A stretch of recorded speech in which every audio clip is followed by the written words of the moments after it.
जय Hind to all.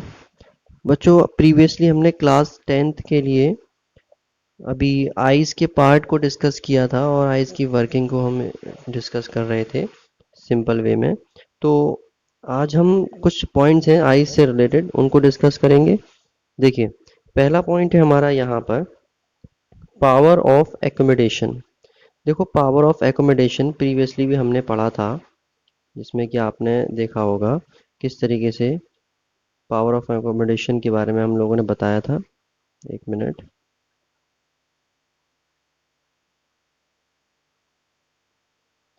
देखिए, power of accommodation क्या है कि आइस की वो एबिलिटी है कि जिसकी वजह से, एक मैं हेडिंग डाल दूं एक मिनट में,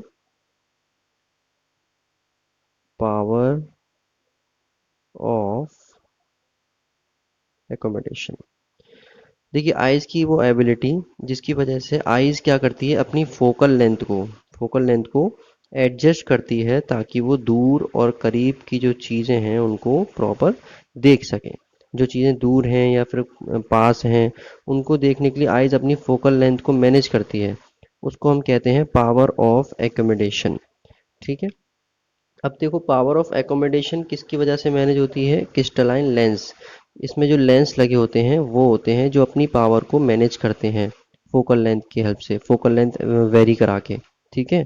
क्योंकि हमने पहले पढ़ा था कि जो फोकल लेंथ है वो आपकी पावर से कनेक्टेड है।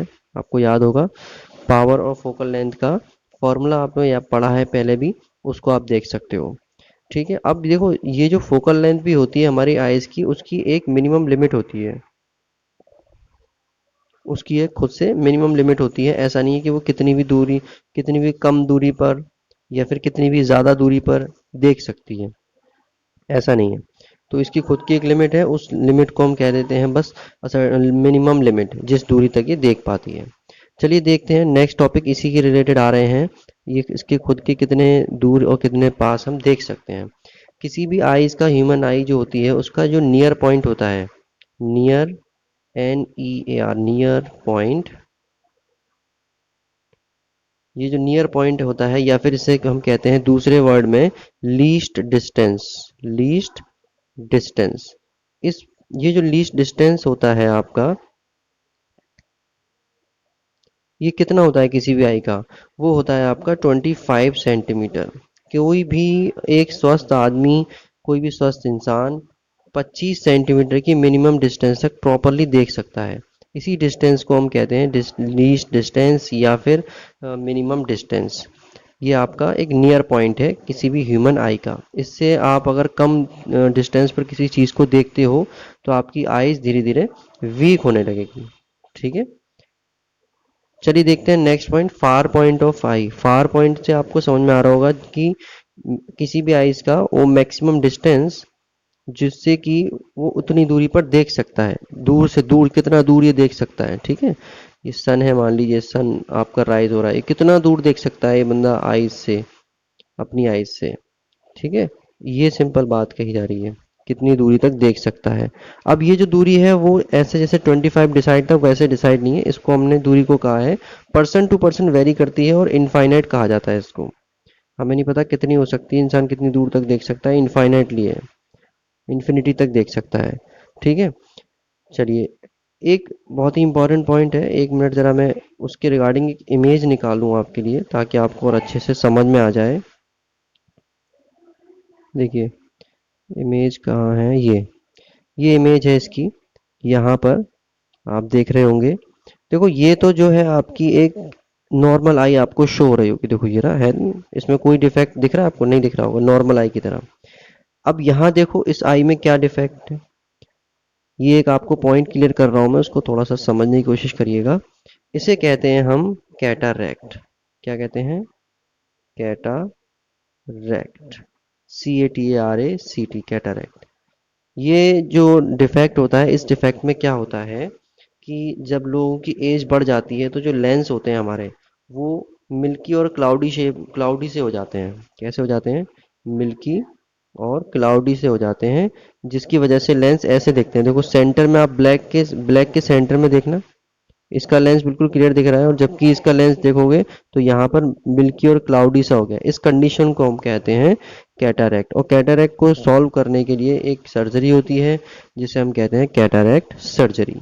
ठीक है, तो ये सिंपल सा डिस्क्रिप्शन था, एक बहुत ही इंपॉर्टेंट टॉपिक था, मैंने सोचा इसको आई ये डायग्राम के थ्रू बता दिया जाए। आई होप आपको ये समझ में आया होगा। चलिए देखते हैं इसमें नेक्स्ट टॉपिक कौन सा है। नेक्स्ट टॉपिक चेक कर लेते हैं, एक मिनट। देखिए यहाँ पर हमारा नेक्स्ट टॉपिक जो आएगा, जो नेक्स्ट टॉपिक बुक में दिया हुआ है वो हमारे सिलेबस से रिमूव कर दिया गया है। वो है आपका डिफेक्ट इन आइज। ठीक है, डिफेक्ट आपके रिमूव कर दिएंगे तो हम उसको स्टडी नहीं करेंगे। आप चाहो तो अपने पर्सनल वे में आप पढ़ सकते हो। मैं अगर आपको इंट्रोडक्शन सिर्फ दूं उनका, तो सिंपल इतना है। देखो, पहला होता है आपका मायोपिया का डिफेक्ट। मायोपिया, इसे कहते हैं शॉर्ट साइट, शॉर्ट साइटनेस। ठीक है, या फिर हम कह सकते हैं नियर साइटनेस। तो ये मायोपिया होता है, इसमें दूर की चीजें दिखाई नहीं देती। फिर आता है हाइपर मायोपिया। ठीक है, सॉरी, हाइपर मेट्रोपिया। हाइपर मेट्रोपिया, इसमें क्या होता है, आपको पास की चीजें दिखाई नहीं देती। फिर आते हैं आपका प्रेस बायोपिया। क्या है आपका, और इनकी देखो करेक्शन करने के भी डिफरेंट डिफरेंट मेथड हैं जो हमारे सिलेबस में नहीं है, इसलिए हम उनको नहीं कर रहे हैं स्टडी। प्रेस बायोपिया क्या होता है, इसमें एक प्रॉब्लम क्या होती है कि आपकी जो आइज है ना, वो अपने आप को मैनेज नहीं करती है कि एकोमोडेट पावर ऑफ एकोमोडेशन को मैनेज नहीं करती कम बढ़ती करने के लिए, तो आप चीज़ों को प्रॉपरली देख नहीं पाते हो। और ये किस लिए होता है, एजिंग की वजह से, कि जितना आपकी एज बढ़ती चली जाती है उतना ये प्रॉब्लम बढ़ती चली जाती है। वीकनेस कहते हैं जैसे सेलरी मसल्स की वीकनेस।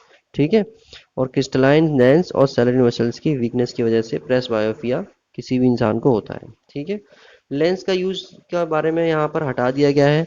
तो लेंस से रिलेटेड जितने भी आपके क्वेश्चन होंगे, न्यूमेरिकल होंगे, तो वो इस चैप्टर में नहीं आएंगे। ठीक है, तो अगले चैप्टर में हम एक नया टॉपिक स्टार्ट करेंगे, सॉरी अगले लेक्चर में एक नया टॉपिक स्टार्ट करेंगे इसी चैप्टर का। बहुत ही इंटरेस्टिंग होने वाला है। अब लैब वगैरह ओपन होती तो मैं आपको प्रॉपरली भी दिखाता है इसको। तो ये हमारा रहेगा प्रिज्म। ठीक है, प्रिज्म के रिगार्डिंग हम अगला जो नेक्स्ट लेक्चर है उसे स्टार्ट करेंगे। क्योंकि ये एक डिफरेंट टॉपिक है इसलिए मैंने इसे आज यहीं क्लोज कर दिया, वरना मैं इसको आज ही स्टार्ट करा था। बट ये टॉपिक बिल्कुल सेपरेट है और डिफरेंट है बिल्कुल प्रीवियस से, इसलिए मैं इसको नए तरीके से नए उसमें स्टार्ट करूँगा लेक्चर में। तब तक के लिए आप इसे पढ़ो और इसे अच्छे से समझो आइज़ के रिगार्डिंग। और मैं आपको सजेस्ट करूँगा कि आइज़ का जो डायग्राम है, जो आइज़ का डायग्राम है उसे प्रॉपर अपना ड्रॉ करना शुरू कर दो, जिससे कि आपको बोर्ड में कभी दिक्कत ना हो। तो मे भी पॉसिबल हो सकता है कि वहाँ पे ये क्वेश्चन आ जाए कि draw the diagram of ice. ठीक है, ये क्वेश्चन आ सकता है, तो आप अच्छे से इसको ड्रॉ करना शुरू कर दो, जिससे कि एक लाइन डायग्राम आप सर्च कर लेना। आपने क्या करना है, नेट पर लाइन डायग्राम डाल के सर्च करना, लाइन डायग्राम ऑफ ह्यूमन आई, ये सर्च कर लीजिएगा तो आपको एक सिंपल सिंपल डायग्राम के एग्जांपल्स और अपनी मॉडल्स मिल जाएंगे। आप उसमें से कोई भी डायग्राम सेलेक्ट करके उसको बनाने की प्रैक्टिस करते रहिए। चलिए मिलते हैं नेक्स्ट लेक्चर में। Stay home, stay safe, have a nice day.